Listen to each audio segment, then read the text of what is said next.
माध्यमिक शिक्षक पात्रता परीक्षा सेवारत शिक्षकों के लिए टीईटी एवं सीटीईटी के लिए आज बहुत ही महत्वपूर्ण टॉपिक लेकर हम आपके समक्ष उपस्थित हैं। विषय सामाजिक विज्ञान। इसमें कक्षा 6वीं के एनसीईआरटी के पाठ्यक्रम से अध्याय 5 भारत नाम, पहचान और ऐतिहासिक संदर्भ, इससे संबंधित कुछ बिंदु हम यहाँ आपके समक्ष लेकर उपस्थित हैं, जो आपकी टीईटी और सीटीईटी परीक्षा के लिए बहुत ही महत्वपूर्ण साबित हो सकते हैं। चलिए शुरू करते हैं। पहला बिंदु है आधुनिक भारत। आज का भारत एक आधुनिक राष्ट्र है जिसकी निश्चित सीमाएं, राज्य व्यवस्था और ज्ञात जनसंख्या है। दूसरा, भारतीय उपमहाद्वीप। विश्व के इस भाग को सामान्यतः भारतीय उपमहाद्वीप कहा जाता है क्योंकि भारत बहुत ही विशाल परिक्षेत्र में फैला है और यह 3 ओर से समुद्रों से घिरा है, इसलिए इसे भारतीय उपमहाद्वीप भी कहा जाता है। तीसरा, भारत का प्राचीन स्वरूप। आज से 500, 2000 या 5000 वर्ष पहले भारत की सीमाएं और राजनीतिक स्वरूप वर्तमान भारत से बहुत अलग थे।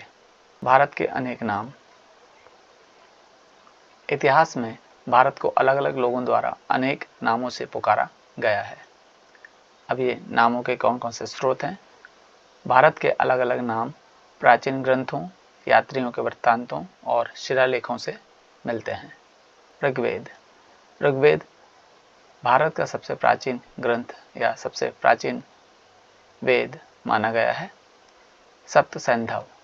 ऋग्वेद में भारतीय उपमहाद्वीप के उत्तर पश्चिमी क्षेत्र को सप्त सैंधव कहा गया है। सप्त सैंधव का अर्थ है 7 नदियों की भूमि। सैंधव शब्द सिंधु से संबंधित है। सिंधु का संबंध सिंधु नदी से है। सामान्य रूप में नदी के अर्थ में भी इसका उपयोग होता है। महाभारत में भारतवर्ष तथा जम्बूद्वीप जैसे शब्दों का प्रयोग मिलता है। महाभारत का विस्तार। महाभारत में भारतीय उपमहाद्वीप के अनेक क्षेत्रों और लोगों का उल्लेख मिलता है। महाभारत में वर्णित क्षेत्र। महाभारत में कश्मीर, कुरुक्षेत्र, बंग, प्रागज्योतिष, कच्छ और केरल आदि क्षेत्रों का उल्लेख मिलता है। भारतवर्ष शब्द का प्रयोग पूरे भारतीय उपमहाद्वीप के लिए किया गया। भारत नाम का उल्लेख ऋग्वेद में मिलता है। ऋग्वेद में भारत का संबंध एक प्रमुख वैदिक समूह या जनसमूह से था। बाद के साहित्य में भारत नाम विभिन्न राजाओं के संदर्भ में भी मिलता है। जम्बूद्वीप शब्द का संबंध जामुन के वृक्ष के फल के द्वीप से बताया जाता है। जम्बूद्वीप का दूसरा अर्थ। बाद में जम्बूद्वीप भारतीय उपमहाद्वीप का एक पर्याय बन गया। अशोक। सम्राट अशोक के शिलालेख भारत के इतिहास को समझने का महत्वपूर्ण स्रोत हैं। अशोक का काल। इस पाठ की पुस्तक के अनुसार अशोक की तिथि को लगभग 250 ईसा पूर्व माना गया है। अशोक के शिलालेख। अशोक के एक शिलालेख में जम्बूद्वीप नाम का प्रयोग पूरे भारत का वर्णन करने के लिए किया गया है। अशोक के समय जम्बूद्वीप में आज के बांग्लादेश, पाकिस्तान तथा अफगानिस्तान के कुछ भाग भी शामिल थे। विष्णु पुराण। कुछ शताब्दियों बाद भारतीय उपमहाद्वीप के लिए सामान्यतः भारत नाम का प्रचलित हुआ। विष्णु पुराण का वर्णन। विष्णु पुराण में भारत की भौगोलिक सीमा का वर्णन मिलता है। भारत की उत्तरी सीमा। विष्णु पुराण के प्रसिद्ध वर्णन में भारत की उत्तरी सीमा के रूप में हिमालय का उल्लेख मिलता है। भारत की दक्षिणी सीमा। वर्णन के अनुसार भारत समुद्र के उत्तर और हिमालय के दक्षिण में स्थित है। भारत नाम की वर्तमान स्थिति। आज भी देश के लिए भारत नाम का प्रयोग किया जाता है। उत्तर और दक्षिण भारत में लेखन। पुस्तक के अनुसार उत्तर भारत में सामान्यतः भारत, जबकि दक्षिण भारत में भारतम लिखा जाता है। प्राचीन तमिल साहित्य। लगभग 2000 वर्ष पूर्व के प्राचीन तमिल साहित्य में भारत की भौगोलिक समझ के संकेत मिलते हैं। प्राचीन तमिल कविता। एक प्राचीन तमिल कविता में दक्षिण में केप कुमारी से उत्तर में महान पर्वत तक तथा पूर्व से पश्चिम के महासागरों तक के क्षेत्र का उल्लेख है। प्राचीन भारतीयों का भूगोल ज्ञान।